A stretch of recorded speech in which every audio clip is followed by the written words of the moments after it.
and I think we're at a point where we should maybe get started. And so a number of you were part of this morning and may have questions based on it. You'll see that Emma Wagner is with us tonight, and Emma works with Lutheran World Relief and does contacts with congregations. She met with a couple of us on Thursday evening and has graciously agreed to join us this evening. So I think she will be a primary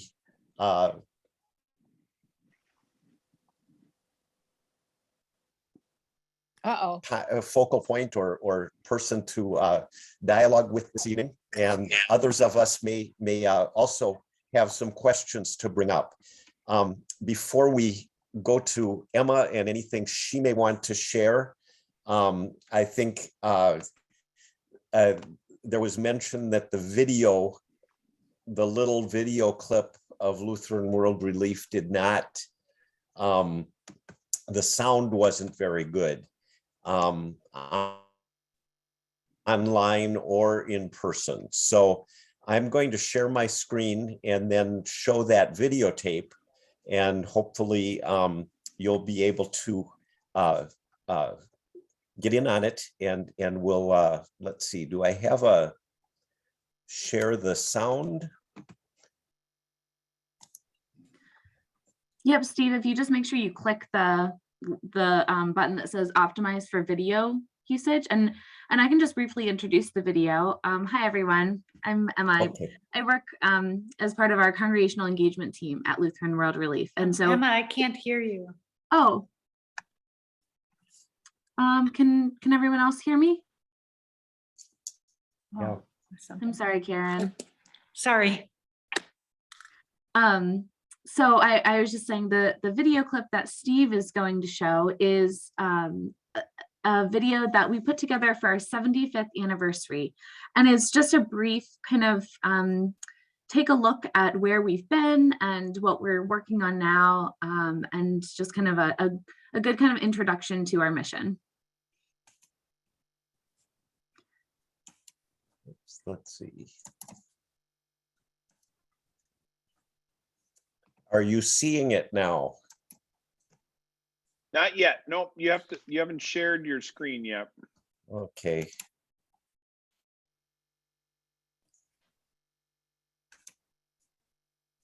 Now? Nope. I've clicked on share screen. And then usually after you hit share screen, you have to choose which screen you're going to share. There we go. There, it's coming. Okay, and let's see.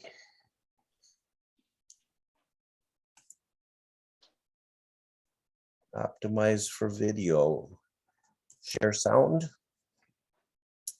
Yep. We go, hopefully.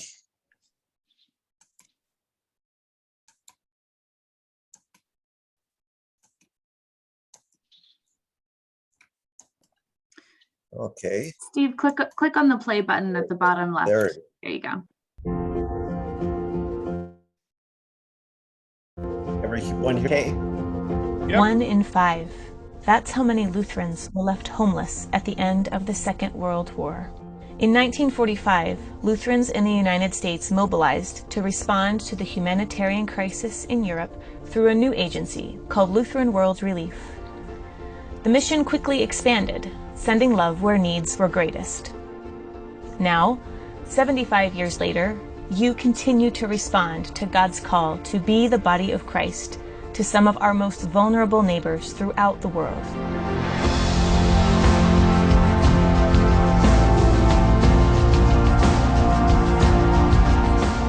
Your love is reaching further, bearing more fruit, standing faithfully alongside our neighbors in need, no matter where, and no matter how forsaken.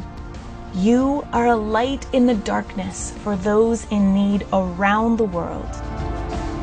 We give thanks to God for your faithful partnership. Please persist until your love reaches every neighbor.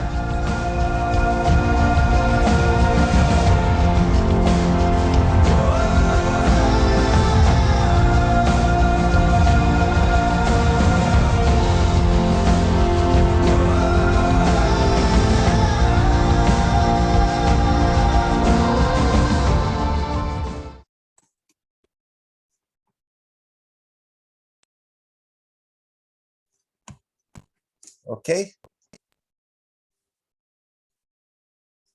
Can you hear okay now? Okay, good.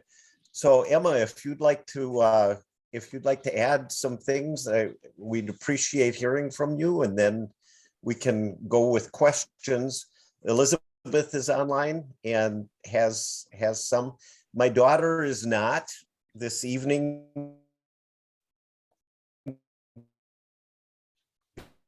because it's about 1 for her and she's in bed. Sure. Yeah, thank you. So was everyone on this call part of the adult forum this morning?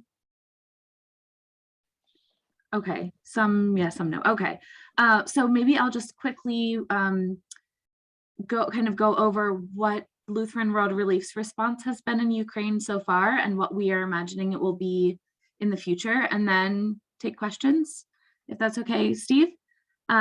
So let me first say everything is moving quickly, right? Because our goal is that we are meeting the most immediate needs on the ground. So our staff landed in Poland, I guess about 3 weeks ago now. The first thing they did was go to a Lutheran church, St. Martin's Lutheran in Krakow, Poland, where we are supporting about 30 refugee families from Ukraine that are living in their basement. This little Lutheran church kind of quickly refurbished their basement to accommodate these families. And our role is to support them with material goods. So we are providing diapers, food, milk, hygiene products, blankets, whatever the immediate need is.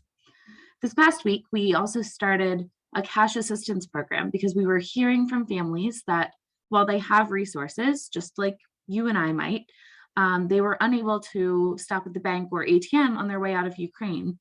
Either the lines were too long or it was too dangerous in wherever they were, and so they are out of cash. Emma, just a second. One of the things my daughter said that was an issue also was because the places they are going to are using euros. They weren't able to convert Ukrainian money for some time. The banks weren't able to do that. So even for those who did get cash before they left Ukraine, they couldn't convert it. But now the banks have made the transition and are doing that. Cool. Yeah, thank you for that. We've also, just this past week, is Susan on the call? Oh yeah, there's Susan. Susan asked about the sex trafficking, and so we have seen an uptick in women and children being, they're so vulnerable. So we're working with medical clinics in Poland to try and meet some of those needs. Longer term, we are, so I guess let me say also that our staff is there. We have a team there that is setting up an office. We will be there for the foreseeable future. That probably means that cash assistance will continue, and whatever else comes up, we'll be able to respond because we're there. In the long term, we are looking at food and fuel disruptions around the world. So just like we see here, when a crisis happens in one place around the world, it impacts everyone. We see that right now in gas prices, right? So in a few of the countries where we work, Yemen, Lebanon, Indonesia, they rely on Ukraine for 20% of their wheat imports. And so Yemen is already facing a famine this year. And so we'll be working to address some of those food insecurity needs for years, probably. what else can I mention? I think that's all for now, and let's see if there are questions that might be helpful to fill it out a bit.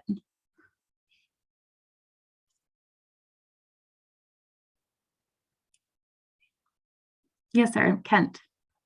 How much staff does LWR have on the ground in, say, Poland and Eastern Europe? So we have let's see. Our first team that went was mostly the humanitarian assistance and communications team to kind of take some pictures so that we could see what was going on there. That was a group of about 7. Now we're down to about 3. The communications team came home. They're actually going to Central America tomorrow. So yeah, so we have about 3 people there coordinating, but we're working with all sorts of different partners: Lutheran World Federation, Lutheran Disaster Response a little bit, and of course partners on the ground like St. Martin's Lutheran Church who are already established.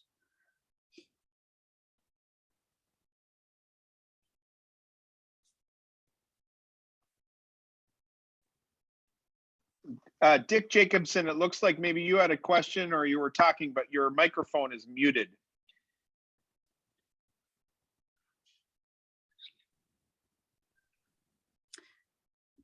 There's a question in the chat I can answer. And do you anticipate working with churches in any of the countries that border Ukraine? So we are in Poland now.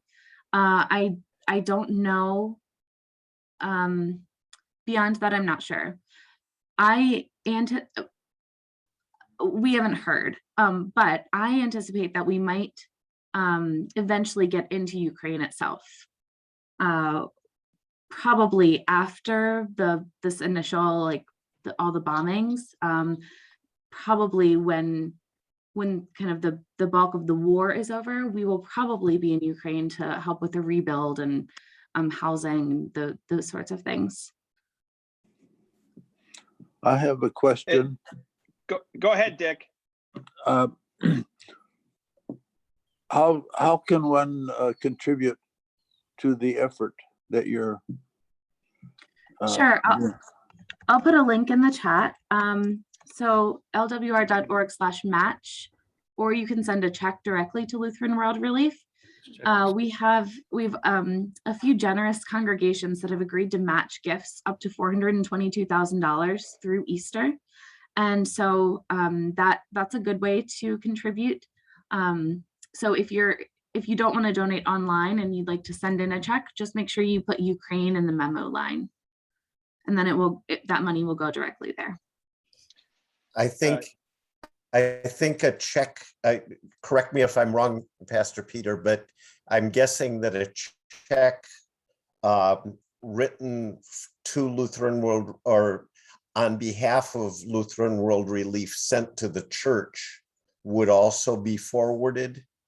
That's correct. Yep. Anything that you would like to direct to LWR.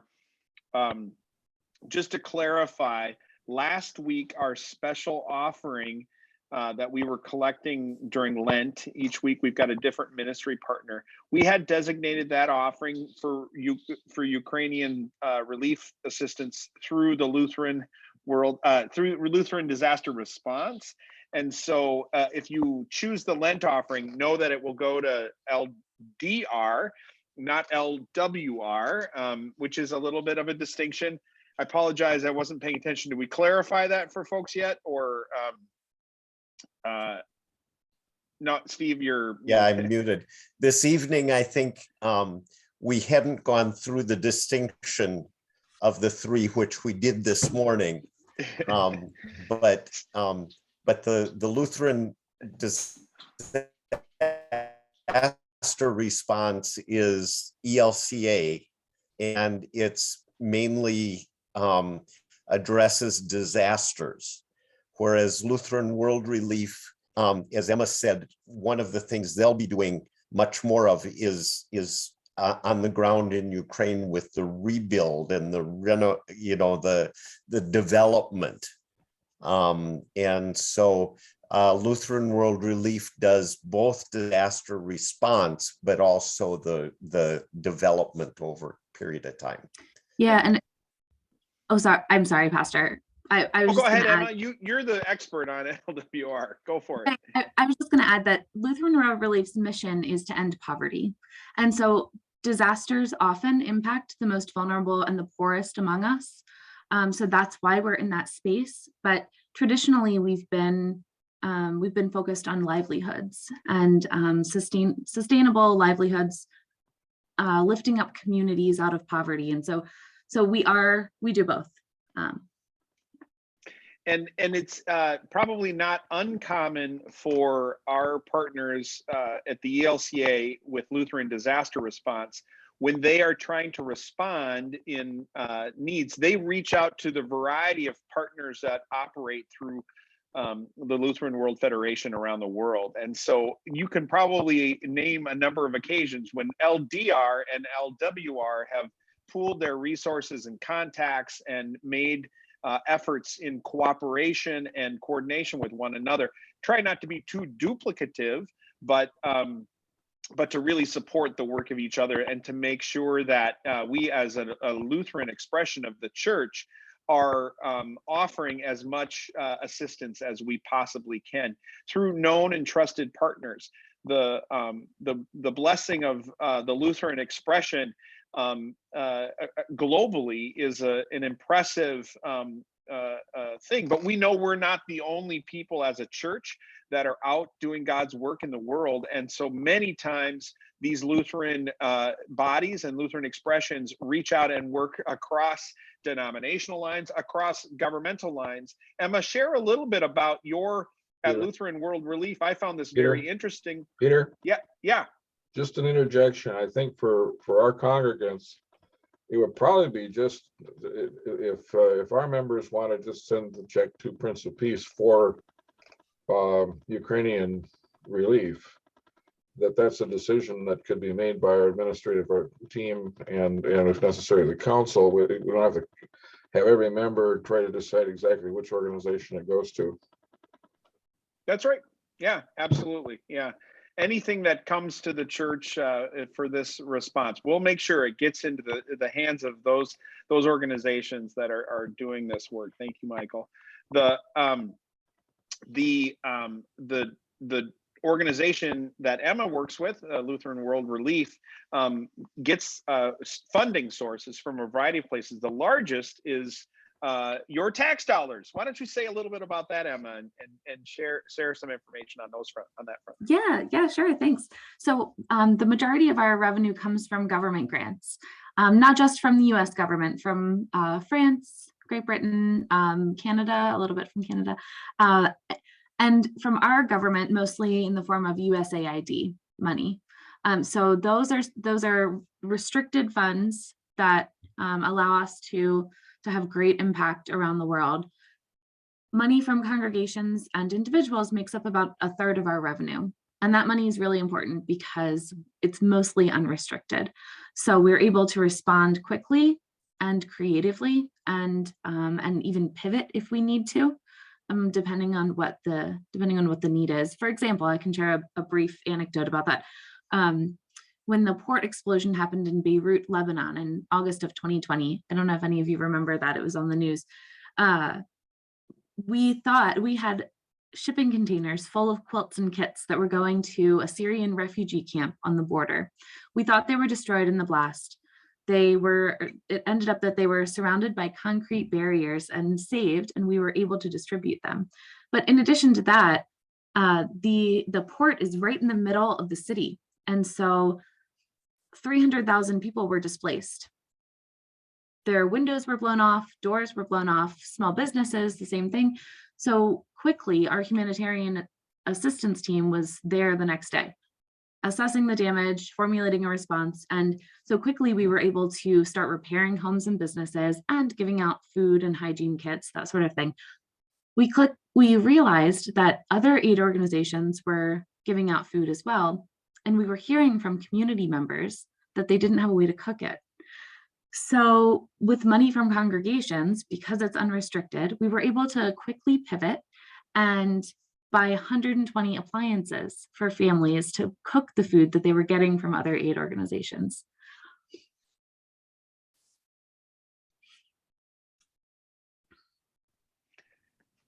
Dennis, did you have a question earlier? I did. Emma? I did. Yeah. I was just curious how they operate themselves when they go to Poland or to Lebanon, for example, or whatever. But do you have a staff that arranges housing and food, and how do you get taken care of so that you're safe and fed and everything? Well, that is a timely question, because tomorrow I'm going on my first international trip with LWR.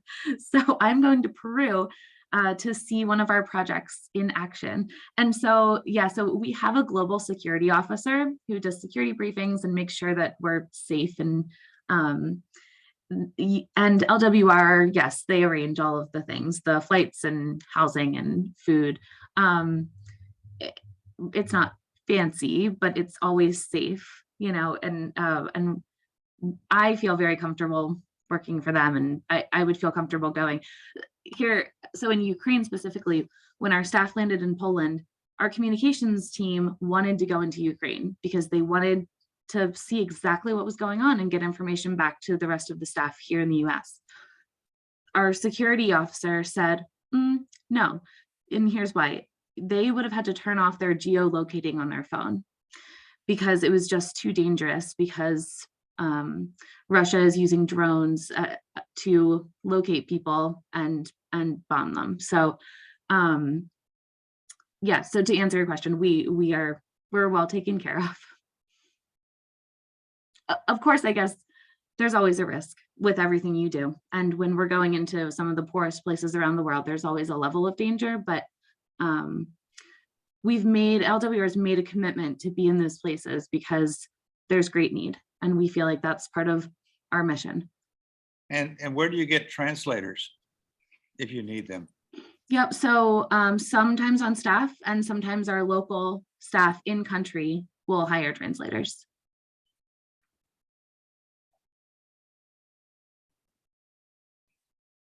So I guess that's something else that's kind of interesting. In all the countries where we work, now Poland's an exception because we haven't been in Europe for decades because we haven't needed to be. But in every other country where we work, we have staff in country that are from there. We employ the nationals from that country. And because we stay in places for such a long time, we have the trust of the community leaders. And so when you have the trust of the clergy and the community, then you don't really need to worry about safety as much as if you're going in blind. We were in Poland a couple years ago and visiting friends who we'd gotten to know because they worked at Peter's restaurant in Montana for a couple years. And so they have, and maybe you've already heard this, or maybe Peter's mentioned it, but they have been hosting refugees coming out of Ukraine in their home in Lodz, or however you say it, Łódź, or whatever you say it in Poland, in Polish. But anyway, so Peter's wife has actually organized a methodology for us to send them personal funds so that they could provide help to these families that come through there. So it's been That's wonderful. Wow, that's great.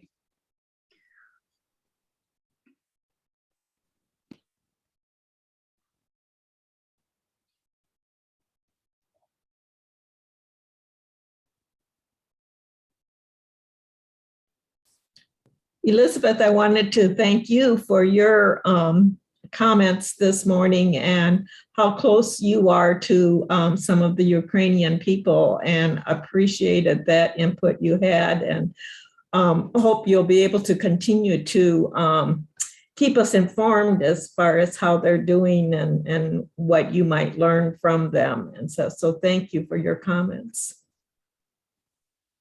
The one story I wanted to share that I forgot, just because I'm really not I don't like speaking in front of groups, was I somehow got in contact with this Ukrainian family back when I was in the States, when I was working at a hospital as a nursing assistant. The mom, she was elderly, she was dying, and I was trying to help them kind of navigate the system, and their family was really appreciative, so I kept contact with the family.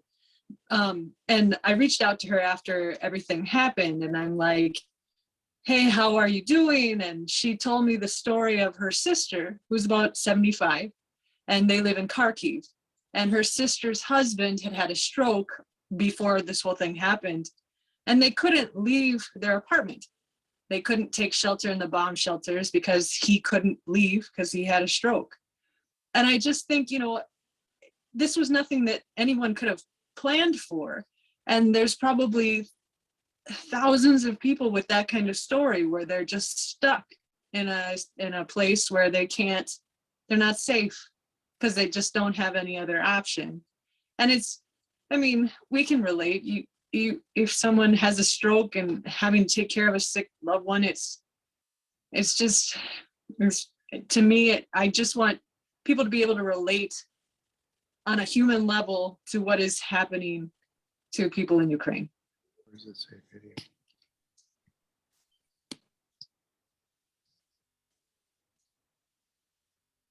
Elizabeth, when you were in the Peace Corps in Ukraine, I gathered you were on the eastern side. Is that right?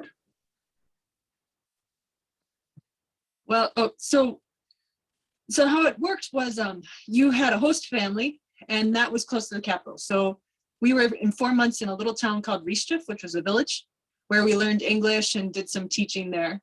And then you were going to be transferred to a permanent site. Our permanent site was Kharkiv.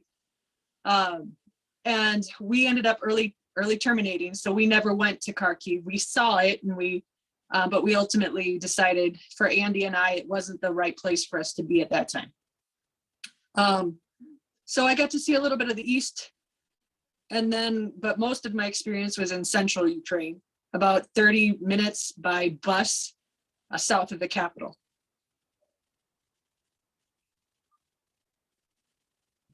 Thank you. Yeah.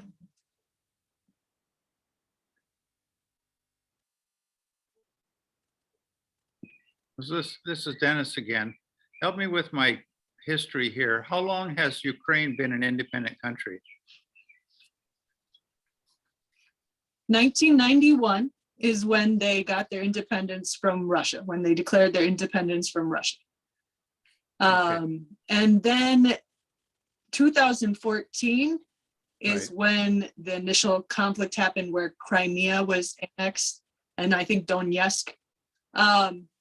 And then they've kind of had this sense of almost being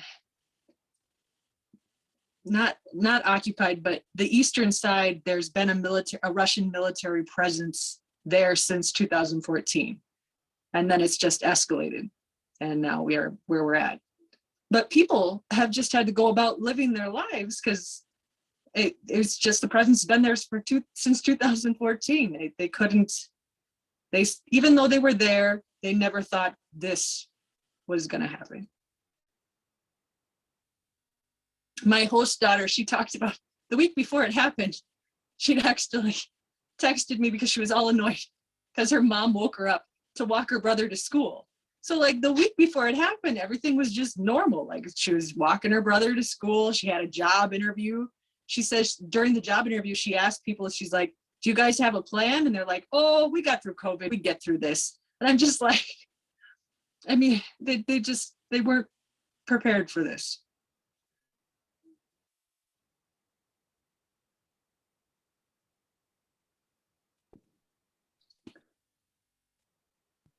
Where is your host family right now? I don't know if you would be interested. So my host family is still in Rishchev. And the most I get as far as news from them is from their daughter, Natasha. She's my age, and she posts on Facebook. So as far as I know, they're okay, but you just don't know. And then my foreign exchange student, she's with her grandparents right now in a village about 150 miles west of Kyiv. So I imagine it's fairly close to the border. I'm not 100% sure. But she says the town that's 20 minutes away from the village, they had a military base and that was bombed.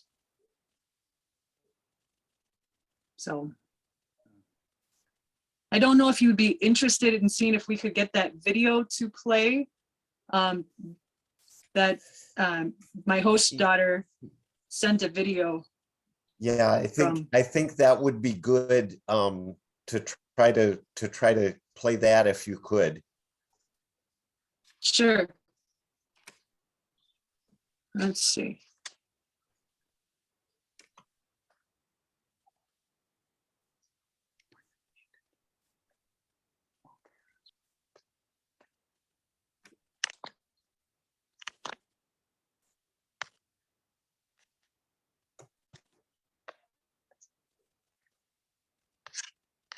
Do you guys see what I am trying to play? Your screen is sharing just fine. Yep. Oh, that's good.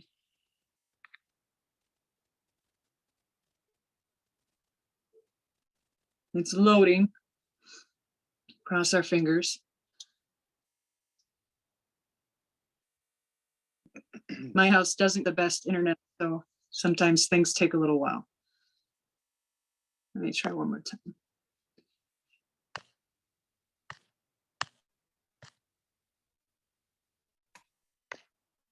It was loading. One thing I'd note. Yeah. Okay, well, it's. Oh, that's unfortunate. Just a second. Let's try that.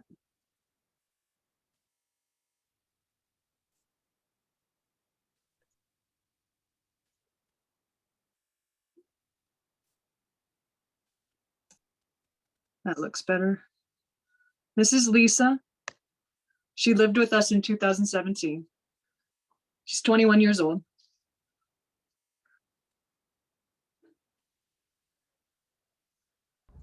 Hey everyone, I'm Lisa. I was an exchange student at Roseville Area High School back in 2016-17.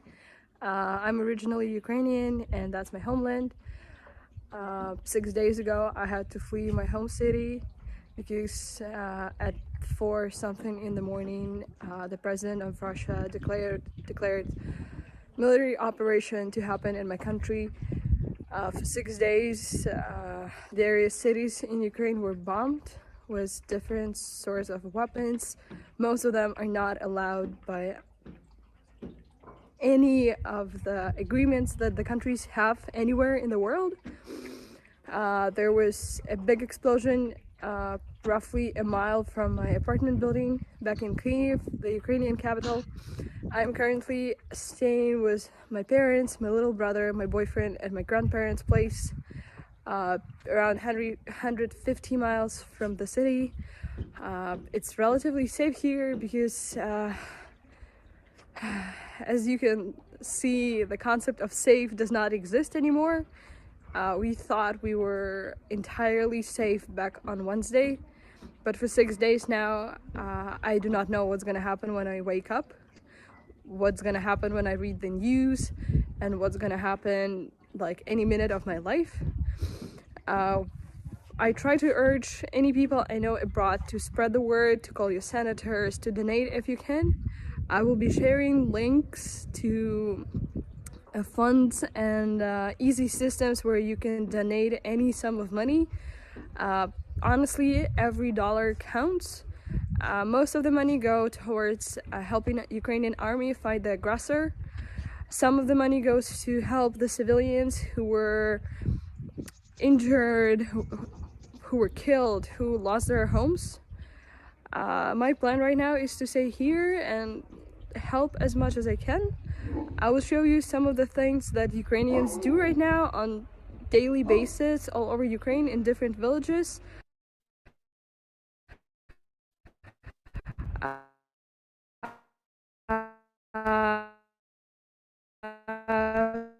For reference, this village has no tap water,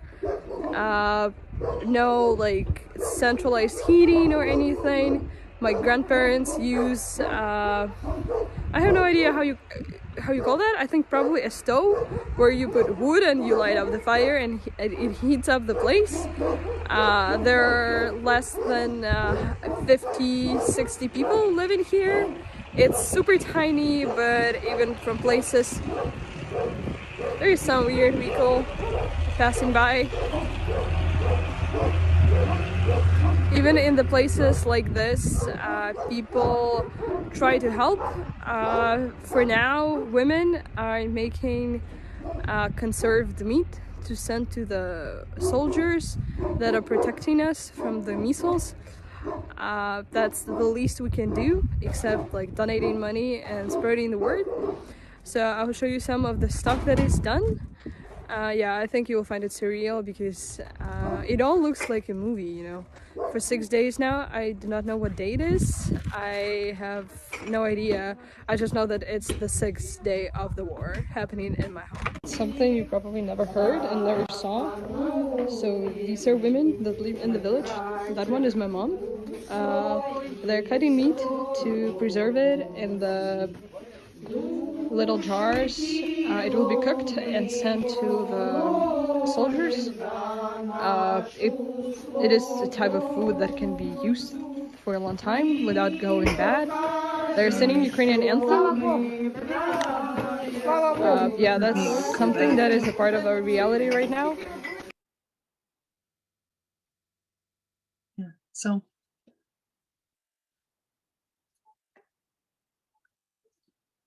Thank you, And that- Elizabeth. And thank you to your Yeah. student. yeah, she's a pretty amazing Yeah, person. that was interesting.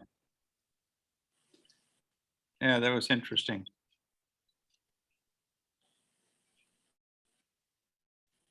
I think one of the really hard things is how to get help to the people who are still in Ukraine.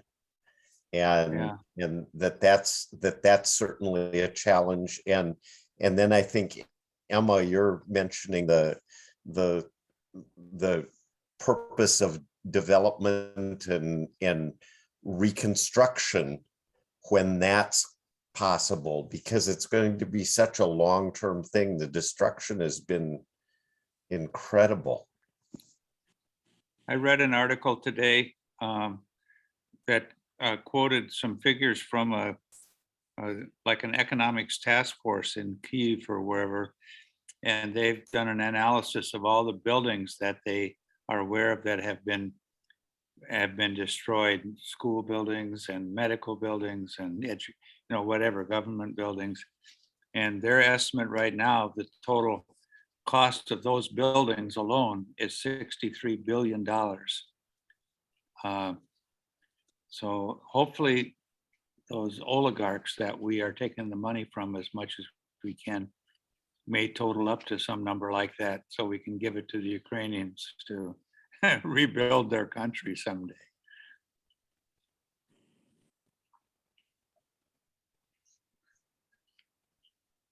And it's a beautiful country. I mean, it's just architecture there that I was able to see in the city. I mean, it's amazing. Beautiful churches. And it hurts me to think that, they made it through World War II. Some of these churches did. I mean, they're so proud that they made it through World War II.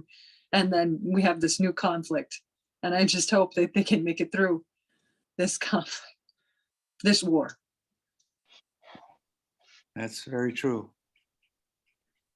Elizabeth, thinking of Ukraine and how it's the breadbasket produces so much grain, what did the countryside look like? What here in the U.S. reminds you of that countryside? So I'm from a farm town, Vermilion, Minnesota. It's by Hastings. It's by Cottage Grove. Well, not Cottage Grove. Hampton, New Trier, Meesville, if you know those areas. Yep, south of the cities.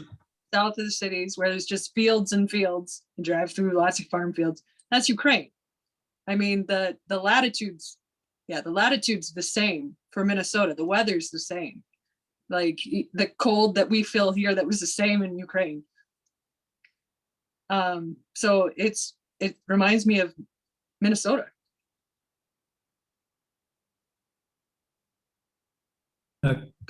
Flat or kind of a rolling, interspersed with trees and rivers? There was more hills in the city in Kyiv, and then the western side of Kyiv, or the Ukraine, has the Carpathian Mountains, and I never saw that part of it. But from the Dnipro River, which runs down the middle of the country to the east, it's pretty flat.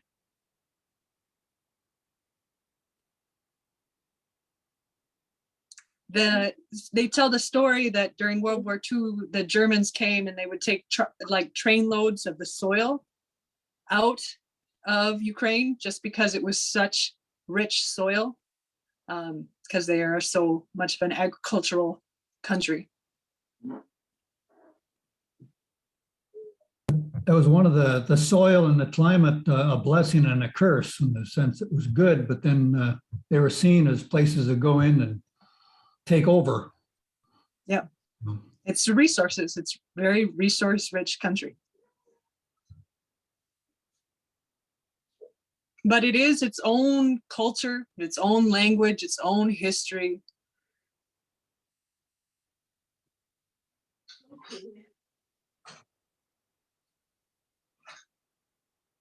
Yeah, I should probably know this, and I haven't followed it as closely, but has COVID been an issue in Ukraine, and how is that affecting the refugees as they're leaving and going into other countries?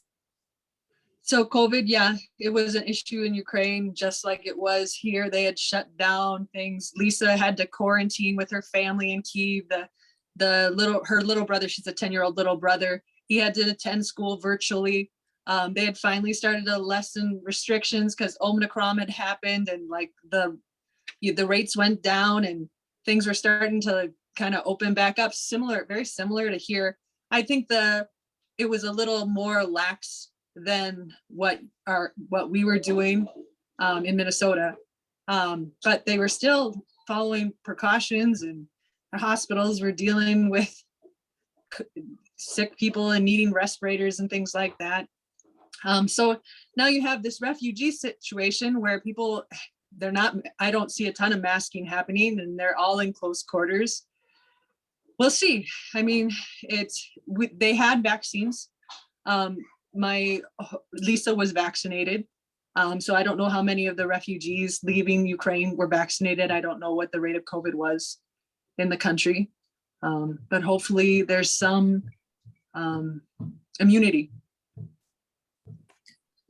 Yeah, I can speak to that a little bit too. The rate of vaccination is not very high in Ukraine. Just about 35% of adults are vaccinated. And we are worried about another variant developing. That's another, so health is another piece that Lutheran World Relief focuses on a lot, especially recently. And so part of what we're doing is getting, helping supply medical units in some of the places where the refugees are coming.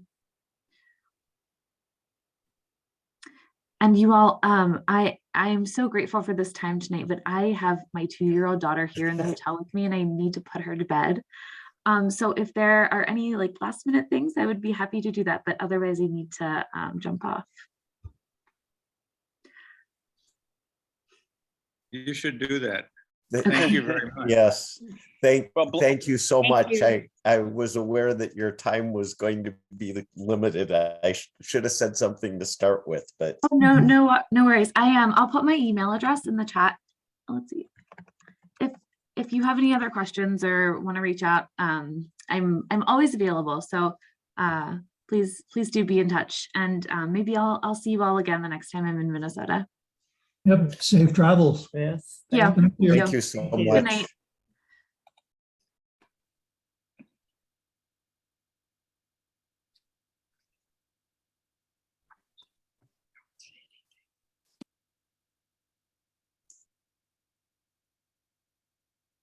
Any other thoughts that anyone would like to bring to the group?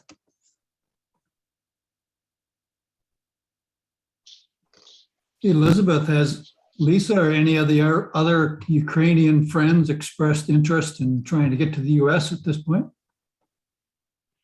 I know Lisa is trying to get accepted into grad school over here, but I haven't heard any she hasn't expressed any desire to apply for refugee status, to me anyways. And I imagine she would. She's pretty open about stuff. Nobody wanted to leave their home this way, you know. I think she hasn't used the word refugee, and I don't think she understands that she is a refugee. Like, she can't safely go back to her home. She keeps saying how she just wants to go home, and I'm just like, you can't go to an occupied, I mean, you can't go to a militarized city.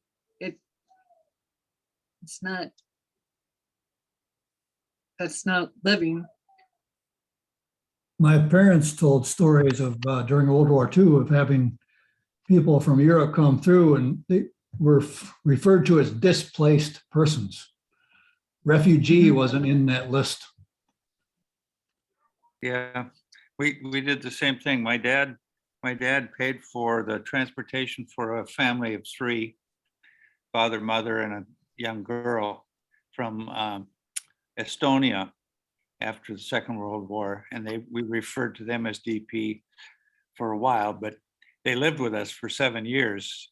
I was the same age as the little girl at the time, 5 years old, and so we obviously got to know each other very well, and have, you know, visited her occasionally since then. But yeah, it was you know, we were on a farm, and so he and his wife came and worked on the farm with us and lived in an old shed, pretty much all we had to offer on the farm.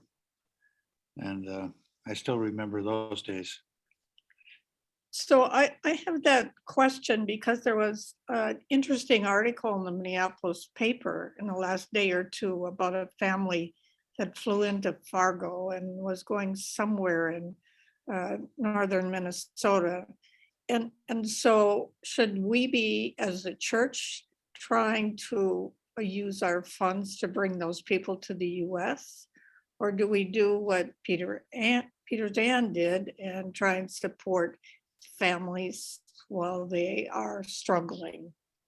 What's the right approach to being helpful? Just speaking in the role of council or congregation president, I'd kind of like to see a small work group of people such as yourselves, Elizabeth and Steve, and get together and make some recommendation to us on that. It's a little bit of a policy thing. You know, I think if we coordinate efforts among members, we stand a chance of making a bigger impact, I think, than if we individually go different directions. My understanding is that the United States is making a priority of bringing people to the United States who have other family members present in the United States, so that the displaced persons or refugees that would be encouraged to come to the United States would likely have people in place that they would connect with. And that doesn't mean that there wouldn't be funds that would be needed or help. I think when I was putting pieces together for this, these sessions, I did contact Lutheran Immigration and Refugee Service, but the president had not made the statement about taking extra people at that point. I didn't hear back from them, but if there were a little group put together, a few people that would be interested, I think that would be a place to try to get information on what the status will be for those who are seeking to come to the United States. I think what I understand is there's they're not always necessarily looking to come over here because they want to stay closer to Ukraine, because their ultimate hope would be to go back, even if that means rebuilding or whatever. But those who have family over here, I think they're trying to, that's going to be the priority for United States policy anyway. You know, one idea could be that we contact the Ukrainian community, and we're in Northeast Minneapolis or whatever, and establish some relationship there where we say, if you have needs for a family to relocate to Minnesota or whatever, that we could provide some assistance to them or something like that on a direct personal basis. So I had the opportunity to go to a community education thing where they invited the priest from St. Michael's Orthodox Church in Northeast Minneapolis to give a presentation. And I met him and, introduced myself, said what I was doing, told him about the borscht dinner I was putting on. They just had a borscht dinner today. So many people attended. There are so many people who want to give and do something. It's terrible and wonderful at the same time. So I think that opportunity for a relationship would be there. They seemed very open and receptive to it.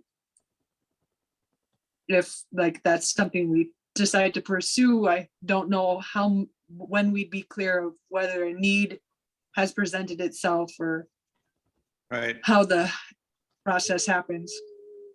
Could I ask you and Steve, Elizabeth, to just kind of consider yourself a small work group and help keep advised in case there's any policy question that the church needs to bring up?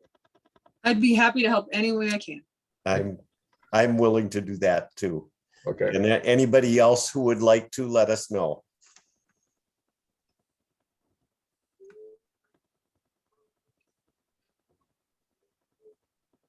Oh no, Ann, Can't hear you, Ann. It didn't unmute. Your microphone must be off. I know. Yeah, it's so it shows unmuted, but yeah, it's not picking up.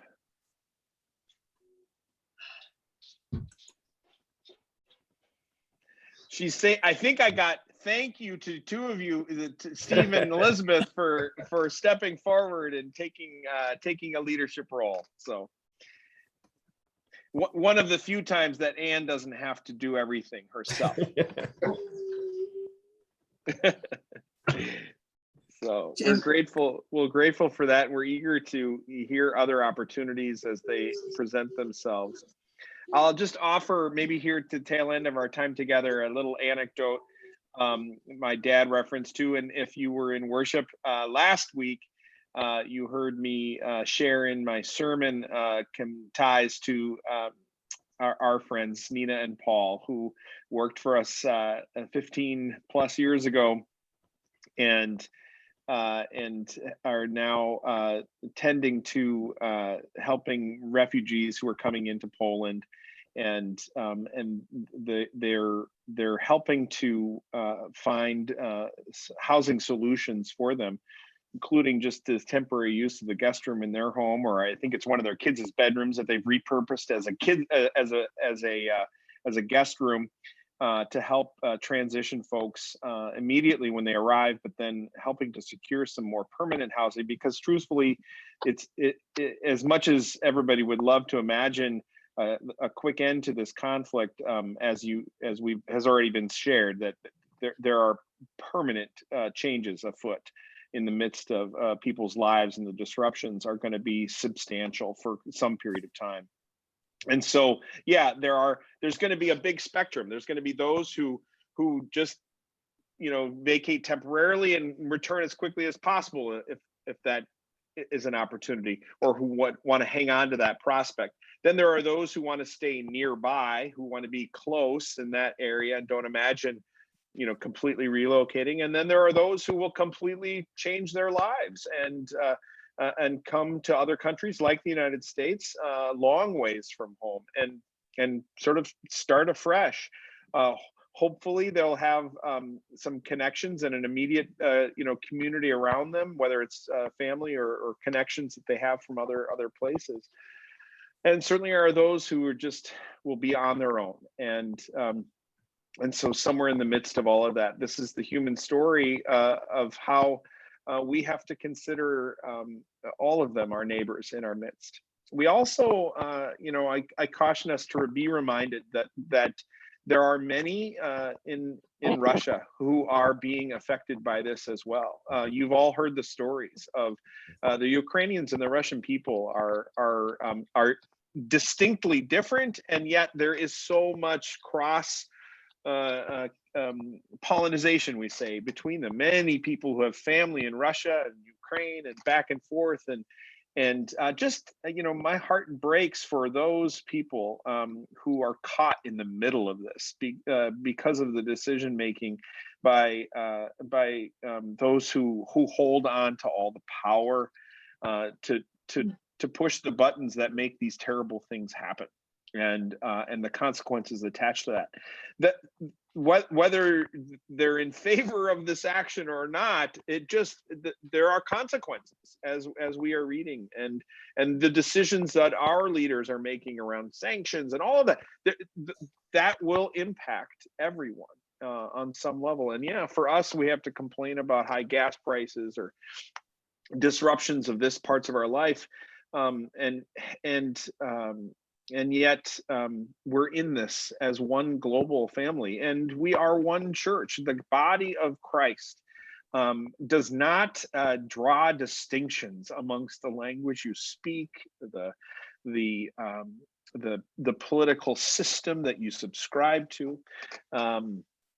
The body of Christ is one, and we are remembered time and time again when we come back together to a table. We gather around the same table. We are fed the same bread and wine, and we are wise to remember that and to hold that central into our identity. And so we can hopefully open up our hearts and minds and be the neighbor that God expects of us, and that God has created us to be. This is the vision that God has for the world, and so we give thanks for that. Steve, any last words from you, or? I was just going to thank Emma.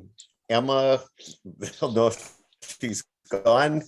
Elizabeth, great to have you share again, and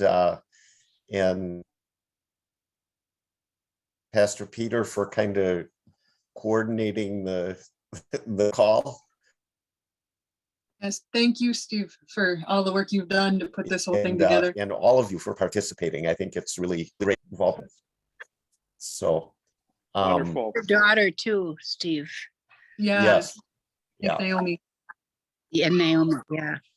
Yeah.